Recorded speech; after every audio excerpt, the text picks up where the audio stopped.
today, just how much of an influence will LeBron have on his new team? Big Perk tells us how King James will have a direct impact just like he's had on his championship teams in the past. Plus, the W playoff push is on. Which teams are trending in the right direction and which could be out of the race entirely?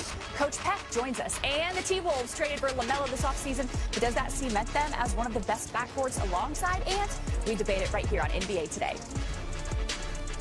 All right, according to Fanatics, the LeBron James Philadelphia 76ers jersey has surpassed Shohei Ohtani for the most jerseys sold within the first 48 hours of a player switching teams. Wow. Safe to say LeBron is ready for the city of brotherly love. The 41-year-old's decision to sign with Philly had some prior connections when you look back at it. Check out this photo from 25 years ago. New president of the 76ers, Mike Gansey, and LeBron were both Northeast Ohio school basketball stars. Gansey, of course, now 43 years old, went on and worked for the Cavs for 15 years. They won that 2016 title together as well. And speaking of Gansey, he threw out the first pitch last night at the Philadelphia Phillies game. He joined their broadcast in the third inning and spoke about how they signed one of the best players to ever play the game. Take a listen. I called Rich right away and said, hey, like, we got Jalen. Is there a chance LeBron want to come to us? And, you know, obviously they said, yeah, you know, this changes some things. So they talked about it. And then obviously the whole process of whatever 3 weeks or whatever it went, they were doing all their due diligence with LeBron and, you know, talking to all our players and other teams and, you know, their representation and stuff. So it was, yeah, it was a long process, but yeah, we don't get LeBron without Jalen, that's for sure. Well, Mike's had a good couple weeks now, welcoming in one of LeBron's former teammates, NBA champ Kendrick Perkins. I'm Vanessa Richardson in for Malika Andrews. Perk, what's your reaction to what Mike Gansey had to say about the recruitment of LeBron James?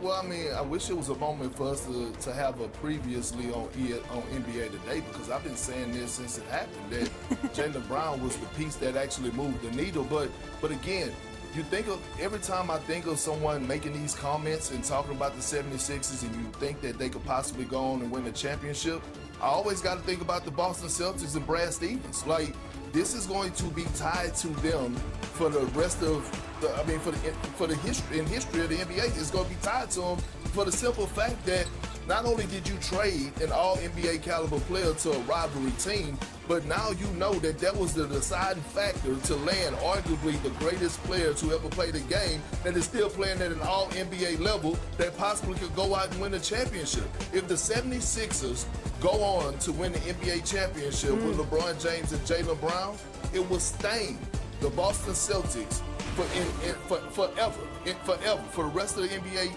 history, totality, that this will go down as arguably the decision for LeBron James. And when we think of the decision with LeBron James, we usually think of another decision. But yeah, certainly people shocked that Brad Stevens made that move. But by the way, here's more from Mike Gansey on what else drew LeBron to Philly and what fans should expect this season. I think the reason why he came is Tyrese Maxey, Joel Embiid, Jaylen Brown. Don't sell yourself short. So don't sell yourself short, buddy. Our ownership's incredible. Bob Myers, you know, Nick Nurse. So I think just like top to bottom and the alignment in our organization, I think probably sold it. I don't think Philly knows what they're getting because he's special, and our games are going to be, every game he plays in, it's just like a different atmosphere that you just can't replace or can't replicate. Yeah, that arena is going to be rocking. All right, LeBron posted this on his Instagram story of himself in the gym with Tyrese Maxey with the caption saying, "We locked in, Reese for president." So those two are already bonding. Let's get our senior writer, Anthony Slater, and basketball analyst King McClure into this discussion, guys. All right, King, let's start with you. What type of influence do you see LeBron having on the Sixers squad? They've got a couple of young guys, notably, of course, VJ. That's what my mind immediately goes to. It goes to the young guys. When you look at VJ, you look at Tyrese Maxey. I mean, these are future stars of the NBA. And the amount of knowledge, the amount of information that you're going to gain from a guy like LeBron. We know that he's going to elevate your play, but it's the mentality. It's teaching you how to work. It's teaching you how to be a better, take care or whatever of your body, right? Every single day. He teaches you how to be a pro's pro. I got a chance to spend some time with BJ last week. We had Baylor at our alma mater, and he was so ecstatic. He was walking around with an extra step, with an extra chip in his step, because he was that level of happy that he got a guy like LeBron James, one of the greatest to ever do it, if not the greatest to ever do it, to be able to learn from day in, day out. And we just saw the graphic of the young guys that LeBron has been able to mentor. So now when you take VJ, when you take Tyrese Maxey, if I was those two, I'd be ecstatic as well. Imagine you're VJ and you just had the sensational year that you had at such a young age, and you realize you get to learn from LeBron James. Perk, you've seen it firsthand. Just how much better does LeBron James make his teammates? Oh, go ask J.R. Smith. Go ask our very own Iman Shumpert. Go ask Kyrie Irving. Matter of fact, go ask Kevin Love. Like, do we remember Kevin Love with the Minnesota Timberwolves? Wow. Yes, he was putting up numbers, but look at his body, right? Look at the change in his body, his health, his mindset, right? Like knowing. And when you share a locker room with LeBron, you know what you see what's happening. You see him there for as being the first guy at the gym. You see him stand late after the thing. You see how he's one of the first to arrive to the arena, how he gets massages before the games, how everything across the board, and he teaches you how not only to sacrifice and to learn how to be a professional, but he also teaches you routine, right? And that's the biggest thing that these young guys are going to learn, especially VJ Edgecombe and Tyrese Maxey, is they're going to grow and learn from this. Past these 2 years or however long LeBron James is going to be in the Philadelphia uniform, they're going to learn down the line, and they're going to look up and cherish these moments, whether they win a championship or not, or what LeBron did for them. Go ask the regrets Kyrie Irving had when he left and asked for a trade up out of Cleveland. And he said one thing, if he had to change one thing, he wouldn't have never left because of the effect and what LeBron brings to the table. It's a great point. All right, for kind of a bigger picture perspective, Slater, you spent years with Bob Myers in Golden State, and when this happened, my mind went to Bob Myers did again, right? Like, he got Kevin Durant to come to Golden State, and here he is, huge in helping LeBron get to Philadelphia. What impact has he already kind of had in his short time with the Sixers in that front office? Yeah, you know, when we talk about a culture reset, and we're talking about it, you know, through the LeBron James lens, but I go back a summer when I heard Bob Myers leaving this network, taking over, an overseeing role in Philadelphia. I went back in my mind to the times I covered the Rockets Warriors series, and if you were around those teams like I were, you knew the differing personalities of a Bob Myers compared to a Daryl Morey. And immediately you thought the clock might be ticking on the Daryl Morey era. Ultimately, it was, and to me, this summer was Bob Myers hitting fast forward on a full cultural reset. Obviously, LeBron James is a huge piece of that. Jaylen Brown, I mean, we're talking about a guy with routine and habits and takes care of his body. So you look at those two now leading the organization. I think Mike Gansey, from what I've heard, has a very similar personality to a Bob Myers, why he's hired by Bob Myers. So those are four major personalities, I think, that are fully resetting the Sixers from I'm saying the Joel Embiid, Daryl Morey era. I know Joel Embiid's still there, but I think they're kind of moving past the culture that was part of Joel Embiid. Yeah, 100%, because Jaylen Brown, let's not forget, he's also a winner. So when we talk about teaching people how to win, right? Jaylen Brown can also mentor these young guys and teach them how to be able to win in moments where it matters the most. So you have both of those guys, right? And that's can sprinkle to Joel Embiid. Even though Embiid's been in the league longer than a guy like Jaylen Brown is still a winner, and let's not sleep on that fact. Yep, a lot of personalities, a lot of winners. Yep. Hopefully they can stay healthy. It's going to be an interesting season for sure. All right, coming up on NBA Today, happy 25th to Anthony Edwards. We're talking dunks, dimes, denials, and all things Wolves after the break. Plus, with Ant officially off the board, the race for the top spot is wide open. We rank and debate the NBA's best in the league. I'm going to go against him every night.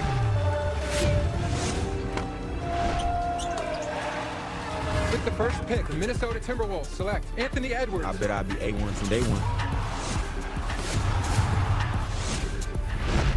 Edwards gets it out.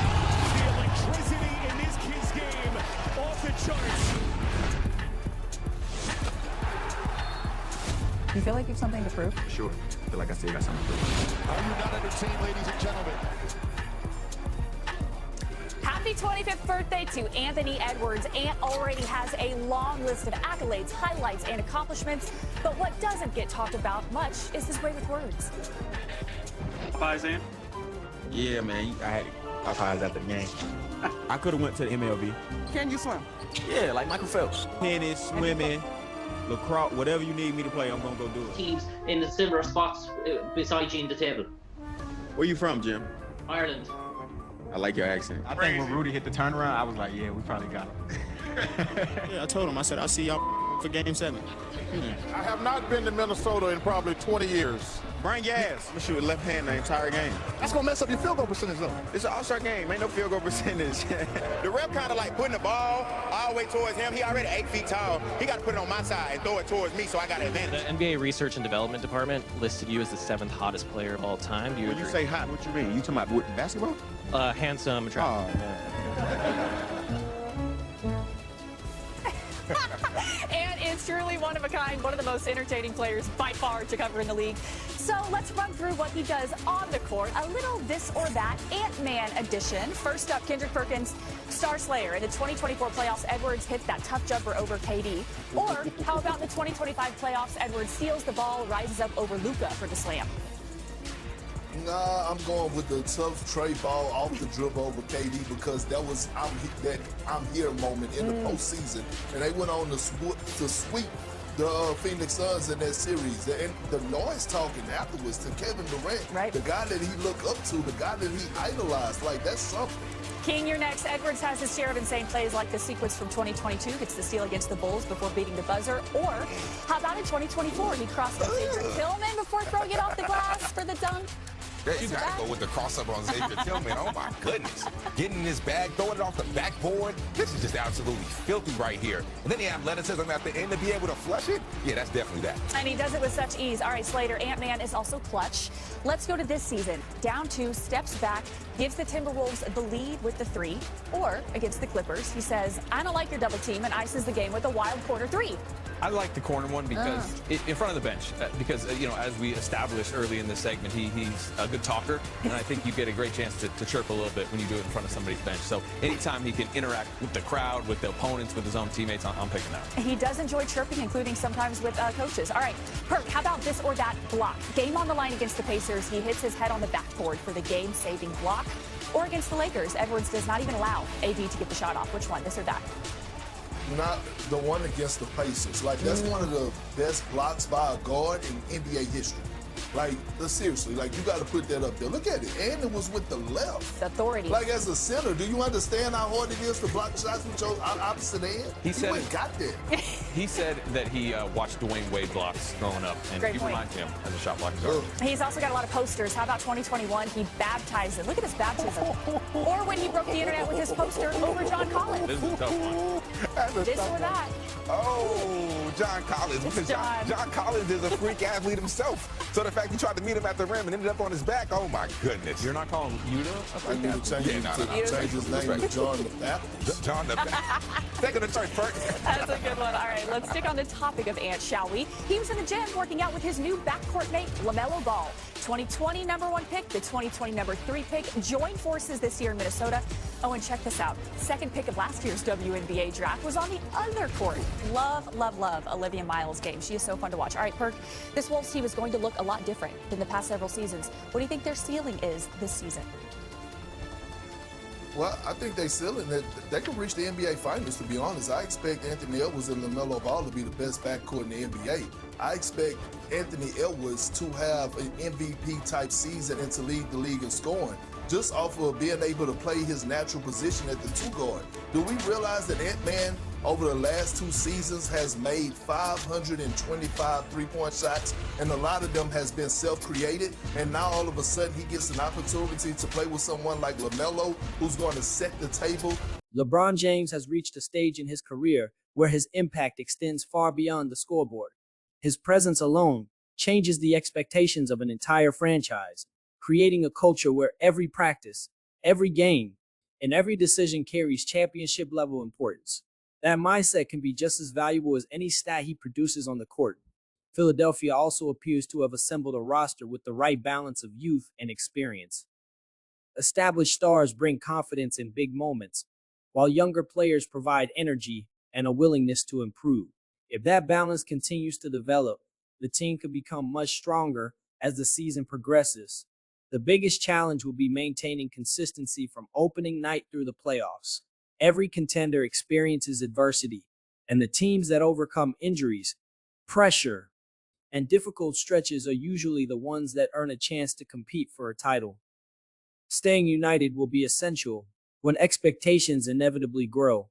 Another reason for excitement is the opportunity for younger players to learn from one of the greatest competitors the game has ever seen. Watching elite preparation on a daily basis can shape careers in ways that statistics never reveal. Those lessons often create long-term success for both individuals and the organization. Championship teams are built on more than talent alone. Communication, trust, and accountability become increasingly important as the season unfolds. If everyone embraces their responsibilities instead of focusing on individual recognition, Philadelphia will be much better equipped to handle the pressure that comes with being a favorite.